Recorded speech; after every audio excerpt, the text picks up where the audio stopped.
Kumana na mitaratara ĩrĩa ĩkoretwo ĩkĩhũthĩka ĩgiĩ rũhonge rwa NHIF, ũthuthuria nĩ wonanĩtie atĩ ũheani wa motungata thibitarĩ-inĩ nĩ ũgũmĩirwo nĩ mũthutũkanio kũrĩ arwaru mũno makĩria kũrĩ arĩa maikangĩtie mĩaka.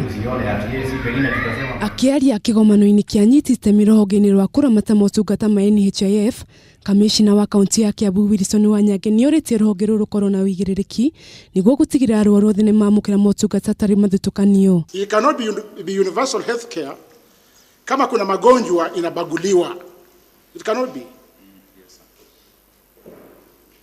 In fact, we should identify yale magonjwa ambayo yanafanya familia wanafilisika, because it means kwamba magonjwa hayo familia on its own cannot manage, and NHIF ibebana na hayo magonjwa. Oho Wanyange nĩ orĩtie rũhonge rũrũ gũtigĩrĩra nĩ rwagĩa na ũigĩrĩrĩki kuona Akenya aingĩ nĩ magũmĩirwo nĩ mĩrimũ ĩrĩa mehokete motungata kuma rũhonge-inĩ rũrũ. Na usipokuwa mgonjwa unashukuru Mungu, because hakuna mtu vile daktari amesema angependa kuwa mgonjwa.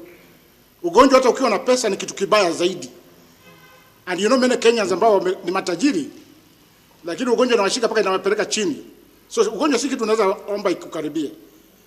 Tuchange tukijua kwamba tunachanga kusaidia ndugu zetu, dada zetu ambao wanapatwa na ugonjwa. Kũringana na mũingĩ wa kaunti ĩno rũhonge rũrũ nĩ rũmwe rwa honge iria imateithagĩrĩria na harĩ bata gũkorwo rũkĩruta wĩra na njĩra ĩrĩa yagĩrĩire. Kwangu mimi ni mama boga na ile uwezo niko nayo ni ya kulipa kila mwezi 500. Naenda naambiwa nilipe mwaka ndio ni shida yangu itatuliwe ndio mtoto atibiwe. Nauliza hiyo sasa shida wameniongezea ingine badala ya yenye nilikuwa nayo ya ugonjwa ya mtoto. Handũ-inĩ ha Kameme TV, Getwo Wangeshi wa Ndirango.